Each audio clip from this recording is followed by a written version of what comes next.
안녕하세요, 머니아입니다. 오늘은 제가 신경을 많이 쓴 영상이에요. 글도 원고도 썼다가 지웠다가 10번은 한 것 같아요. 예금이나 적금 싫어요. 무서워서 못하거나 어떻게 돈 굴릴까요? 라는 질문을 진짜 많이 저한테 주시는데 제 동생한테 얘기하는 것처럼 너 이거 해, 이렇게 딱 정해드릴 수가 없어요. 여러분들의 상황이 다르고 여러분들이 하는 생각이 다 다르기 때문에 그래요. 유튜브만 보더라도 똑같은 재테크 유튜버인데 저는 안전지향적이고 또 어떤 분은 공격적이고 이런 게 다 다르거든요. 그래서 제가 뭐 자격증도 가지고 있고 투자도 좀 했고 뭐 은행도 다녔었고 이래도 딱 정답을 정해드릴 수 없습니다. 그리고 저한테서 정답을 찾으셔도 안 돼요. 그런 이유로 딱 이 영상만 보시더라도 5가지 프로세스를 가지고 내가 스스로 생각해보고 내 성향에 맞게, 내 상황에 맞게, 내 생각 틀에 맞게 재테크를 해봐야겠다, 이 틀을 만들어 드릴게요. 순서대로 하세요. 5가지 프로세스 얘기를 할 거고 5가지를 1번부터 해서 순서대로 한번 점검해 보세요. 어떤 분들은 3번까지 완료된 분들이 있고 어떤 분들은 1번도 안 됐고 아마 이럴 거예요. 일단 다 들어두세요. 첫 번째, 통장을 먼저 세팅하세요. 이렇게 얘기하면 나 통장 다 있는데, 나 월급 통장 있고 뭐 저 통장도 있고 CMA도 있고 이렇게 생각하실 수도 있어요. 근데 우리한테는 선택지가 생각보다 많아요. 은행 근무를 했을 당시에 뭐 예탁금부터 해서 통장을 다 외웠었어요. 생각보다 통장이 많습니다.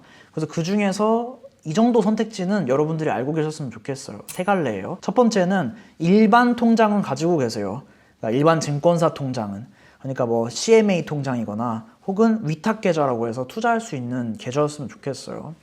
CMA도 그냥 CMA여가지고 매일 이자 준다 이런 통장 말고 CMA 기능도 있고 주식 투자도 할 수 있는, 주식 뭐 ETF 이런 거 구매할 수 있는 증권사의 기본 통장이 있어요. 종합 위탁 계좌, 이런 계좌로 하나는 들고 계세요. 강조드립니다. 두 번째는 정부에서 지원 나오는 계좌는 가지고 계세요. 뭐 예를 들어서 제가 늘 얘기하는 ISA 계좌는 있으셔야 돼요. 뭐 돈이 많건 돈이 적건 ISA 계좌 만드는데 손해볼 게 없어요. 그냥 만들어 두세요. 그리고 뭐 청년 같은 경우는 청년 소득 공제 펀드라든지 뭐 청약 통장이라든지 여러 가지 정부에서 지원 나오는 계좌들 정도는 내가 돈을 넣지 않더라도 최소한 재테크에 관심이 있다면 가지고 계세요. 정부 지원 계좌 가지고 계세요. 3번째는 연금 계좌입니다. 이건 이제 정부에서 지원 나오는 계좌 중에 하나라고 볼 수 있는데, 이제 연금 계좌는 지금 뭐 돈을 납입하든 안 납입하든 어떤 선택지를 가지고 있다 정도는 알아두셨으면 좋겠어요. 뭐 연금저축펀드도 있고 연금저축보험도 있고 퇴직연금도 있고 DB형, DC형 있고 추가 납입하는 것도 있고 뭐 주택연금도 있고 많습니다, 선택지가. 연금은 여러분들 인생에서 절반은 책임져 주는 계좌란 말이에요. 지금이야 돈을 벌고 있으면서 연금 준비를 하니까 뭐 좀 천천히 해도 되고 나중에 해도 되고 이런 생각을 하실 수 있는데, 나중에 은퇴하고 나서는 국민연금이 어떻고 막 이런 생각을 하게 되니까 지금부터 준비를 해두셔야 될 거예요. 일부 뭐 특별한 분들 제외하고는. 머니아 영상 보고 안전지향적인 투자를 해보고 싶다 하셔도 CMA 기능이 있는 통장이나 ISA 계좌 정도는 모든 분들이 다 가지고 계셨으면 좋겠어요. 비유를 좀 들어드리면 1970년대, 뭐 1960년대 우리나라 이제 막 성장할 때 있잖아요. 그때는 우리 할머님, 할아버님 세대 때는 돈을 은행에다 맡기면 은행이 망하니까 내 돈 못 찾는다, 저 사람 뭘 믿고 맡기냐 이랬었어요. 그때 예적금 했으면 엄청 트렌디한 사람이었을 겁니다. 근데 지금은 그게 트렌드가 또 바뀌었어요. 지금은 예금 적금 하면은 돈을 묻어두는 꼴이 되고, 잃는다고 생각은 안 하시잖아요. 묻어두는 꼴이 되고, 그 다음에 증권사를 통해서 뭔가 투자를 하거나 재테크를 해야 되는데 그 다음으로 안 넘어오는 거죠. 예전에 할머님, 할아버님들이 국권 막 이렇게 막 이 바닥에다 숨겨놓고 장롱에다 숨겨놓고 이랬다가 50년 뒤에 다시 그거 가져와가지고 바꿔달라고 하고 이런 꼴이랑 비슷해질 겁니다. 그럼 이렇게 통장을 선택하셨으면 두 번째는 투자할 도구를 선택해주세요. 도구 선택하기, 이겁니다. 뭐 요리로 비유를 해볼게요. 요리를 할 때도 어떤 요리를 할 거냐에 따라서 도구가 달라져요. 그렇죠? 도구가 달라질 거예요. 국자 쓸 때 다르고 칼 쓸 때 다르고 다르잖아요. 투자도 요리랑 비슷해요. 여러 도구들이 있습니다. 4가지 정도로 나눠볼 건데, 일단 크게 나눠보자면은 직접 투자랑 간접 투자가 있어요. 직접 투자는 주식을 사고 채권을 사고 금을 사고 원자재를 사고 이거를 직접 내가 사는 거예요. 직접 사는 거. 이게 이제 직접 투자입니다. 근데 이제 한 단계 더 거칠 수가 있습니다. 중간에 상품을 끼고 투자를 하면은 간접 투자라고 불러요. 간접 투자는 세 가지 정도 갈래가 나뉘는데 여기 이제 이미지로 잘 정리해 줄 거예요. 첫 번째는 ETF로 투자하는 거죠. ETF에는 또 뭐 시장 지수형도 있고 테마형도 있고 이렇게 또 나눠집니다. 그 다음에 펀드로 투자하실 수도 있습니다. 뭐 ETF도 펀드의 한 종류긴 한데 일반 펀드를 얘기하니까 펀드로 투자할 때는 뭐 미래에셋, 뭐 에셋플러스, 뭐 차이나 무슨 이런 뭐 삼성 무슨 펀드 뭐 이런 것들을 이제 펀드 투자를 하는 거죠. 이것도 간접 투자의 한 방식이에요. 그 다음에 간접 투자의 세 번째 방식은 금융회사에 그냥 아예 전량을 다 맡겨버리는 경우도 있습니다. 뭐 랩 상품이나 아니면 뭐 AI 투자하는데 맡기겠다. 아니면 뭐 ELS, DLS 이런 상품에 투자하겠다. 이런 방식도 있어요. 근데 문제는 수수료가 많이 나간다는 게 문제죠. 압도적으로 많이 나갑니다. 그래서 이 영상을 보시는 분들은 그래도 재테크에 관심이 있으실 거예요. 근데 처음 투자를 해보거나 투자를 할 때도 그냥 유튜브 듣고 이거 좋다 그래서 투자해보거나 이런 경우이기 때문에 이렇게 투자를 시작하셨으면 좋겠어요. ETF나 펀드로 투자를 해보셨으면 좋겠습니다. 강조드렸어요. 뭐 갑자기 뭐 주식 산다 그래가지고 삼성전자 사고 이런 거는 나중 얘기예요. 지금 아니고. 내가 통장 세팅도 해놨고 도구도 어떤 걸로 할지 마음을 정하셨으면 그럼 이제 재료의 특성을 아셔야 될 거예요. 도구를 가지고 있으면 재료가 어떤 건지에 따라서 이제 요리를 할 수가 있잖아요. 근데 이제 예를 들어서 고추장이 매운맛이 아니라 짠맛이라고 알고 있어요. 그래서 뭐 된장찌개를 할 때 고추장을 이만큼 넣어요. 그럼 이상해지겠죠? 당연히. 그런 것처럼 뭐 돈 굴리거나 투자할 때도 마찬가지예요. 내가 가진 자산이 언제 오르고 언제 떨어지고 어떤 때는 좋았고 어떤 때는 나빴고 이런 때 투자하는 게 유리하고 이런 때 투자하는 건 불리하고 이걸 명확하게 장단점을 알고 계셔야 돼요. 재료에 대해서. 그래야지 내가 이 요리에 넣을지 말지를 결정할 수가 있잖아요. 최소한 주식, 채권, 금, 원자재 이 정도는 한마디로 그냥 얘기할 수 있을 정도는 아셔야 돼요. 지금 재무제표 막 파헤치고 이게 아니라 주식이라는 전체 자산이 뭐 언제는 좋았다. 뭐 경제가 좋아졌을 때는 이런 시기에는 좀 좋았다. 이런 개념은 갖고 계셔야 된다는 얘기예요. 당연히 뭐 저점 맞추고 고점 맞추고 이건 못하고 이제 적당히 이런 뭐 무릎에서 사서 뭐 어깨에서 판다 이런 얘기 하잖아요. 적당한 정도는 아셔야 된다는 얘기예요. 근데 여기서 주의사항을 하나 말씀드릴게요. 유튜브에서 언급하고 있는 뭐 저위험 상품들이 있어요. 이제 머니아이 채널을 보면은 매달 지금 리뷰를 하고 있잖아요. 뭐 CMA 통장, 뭐 발행엄, 뭐 신용도 높은 장외채권, 뭐 MMF, 뭐 금리 ETF 이런 친구들은 예적금이 요만큼 수익률 줄 수 있다고 치면은 이 친구들은 예적금보다 조금 적을 수도 있고 좀 더 많을 수도 있고 이런 상품이에요. 그래서 현금성 자산으로 분류됩니다. 현금성 자산. 언제든지 빼서 쓸 수 있는 현금성 자산으로 분류한다는 뜻이에요. 그래서 예적금보다 조금 나은 수준을 위해서 그러니까 여러분들이 연습할 때 도움이 되라고 말씀드리는 거지 이거에 투자하면서 CMA 있고 발행어음도 있고 그 다음 예적금도 조금 있습니다. 저는 분산투자 자산 배분했습니다. 이렇게 생각하면 안 됩니다. 물가 상승률에 질 거예요. 그 다음에 네 번째는 이제 통장도 골랐고 도구로 뭐 할지 골랐고 그 다음 이제 재료의 특성도 알았어요. 그럼 이제 직접 섞어봐야겠죠? 섞어야지 무슨 맛이 나는지 명확하게 아실 거예요. 섞어야지.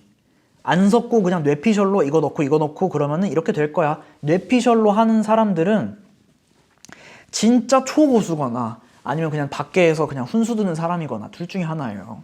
이게 투자로 예를 들자면 미국 주식에 100% 넣었다고 하면은 연평균 수익률이 뭐 한 7%에서 한 10% 정도 나올 거예요. 시기마다 다르겠지만 최악의 경우는 마이너스 50% 반토막이 났을 수 있습니다. 닷컴 버블 이럴 때는 나스닥 같은 경우는 마이너스 80%가 됐었던 적도 있어요. 반대로 현금성 자산에 내 돈을 다 맡겼다 이러면 장기적으로 물가 상승률 대비 실질 손해를 보게 돼요.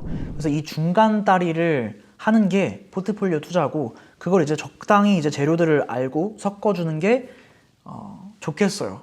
뭐 자산 특성을 알고 유튜브에서 많이 얘기를 했잖아요. 영구 포트폴리오나 뭐 올웨더나 이런 기준 삼을 만한 포트폴리오들 얘기를 했으니까 그걸 가지고 본인의 상황에 맞게 조절을 해보세요. 투자를 그리고 해보셔야지 알 거예요. 투자를 안 해보고 그냥 뇌피셜로만 하면은 세상 사람들 그냥 머릿속에서는 다 자기가 주인공이고 다 이제 부자 됐고 하지만 실제는 또 다르잖아요. 실제로 꼭 해보셔야 돼요. 요리 실제로 만들어 보세요. 5번째는 경제사항을 아셨으면 해요. 그러니까 비유를 들자면 사막에서 뜨거운 떡볶이를 팔아요. 떡볶이는 진짜 좋고 맛있는 거잖아요. 근데 사막에서 팔려고 해요. 그러면 잘 팔릴까요? 안 팔릴 거예요. 사막이라는 상황이 중요하죠. 최소한 지금 경제 상황이 어떻고 지금 막 유가도 오르고 뭐 전쟁도 나고 뭐 경제 성장률은 어떻고 물가 상승률은 어떻고 실업률은 어떻고 이런 적당한 정도의 수준은 알고 계셔야지, 그래야지 이 재료가 좋은 재료인지 지금 쓰기 좋은 요리인지 이런 상황을 아실 거란 얘기예요. 최근 얘기를 하면은 2024년인 지금은, 영상 찍는 시점에는 뭐 전쟁도 나고 지금 하고 있잖아요. 뭐 이스라엘에서 미사일 쏜다, 러시아 우크라이나 막 전쟁 계속된다, 뭐 이런 때예요. 근데 이 상황이 70년대 후반 80년대 초반이랑 상황이 비슷해요. 이때 당시에도 중동에서 전쟁이 있어서 유가가 막 치솟았고, 그때는 석유 파동이라고 불렀죠.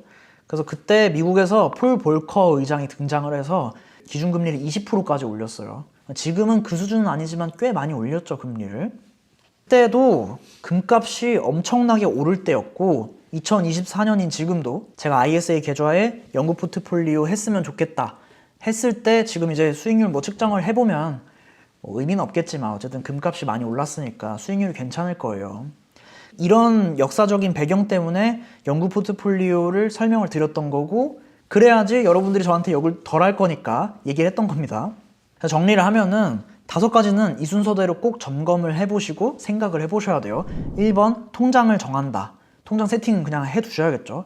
2번째, 적합한 도구를 고른다. ETF였으면 좋겠어요. 3번째, 재료들 특성. 그러니까 ETF란 도구를 통해서 어떤 재료를 가지고 와서 뭐 주식이란 재료, 채권이란 재료 이런 특성들을 안다. 4번째, 직접 섞어서 만들어 본다. 섞으셔야 돼요. 하나만 가지고 있으면 안 됩니다. 섞어 보셔야 돼요. 직접 만들어 본다. 그 다음에 이제 직접 만든 다음에 이 자산들이 어떻게 움직이고 있는지 보이실 거예요. 그때부터 이제 경제 상황을 이제 알아보시면은 좋을 것 같아요. 이 5가지 과정을 쭉 해보시면, 아, 내 생각에는 내 상황이 지금 이러니까 뭐 부모님한테 뭐 뭘 받는다든지 아니면 결혼을 할 거라든지 애를 키울 거라든지 아니면 내 성향이 투자를 해보니까 좀 안전적이라든지 아니면 내가 좀 공격적인 걸 좋아한다든지 구분이 되실 거란 말이에요. 이 다음부터 이제 내 상황과 성향, 생각에 맞게 내 재테크는 이렇게 해야겠다. 이 사이즈가 나오실 거예요. 이 5가지를 해보셔야지. 뭐 이렇게 얘기를 드려도 뭔가 현실감이 없잖아요. 그냥 쟤는 뭐 자산관리사 자격도 있고 은행도 다녔고 뭐 투자도 좀 해봤으니까 저렇게 얘기하는 거지 이러실까봐 수강생들 수익 스토리도 가져왔어요.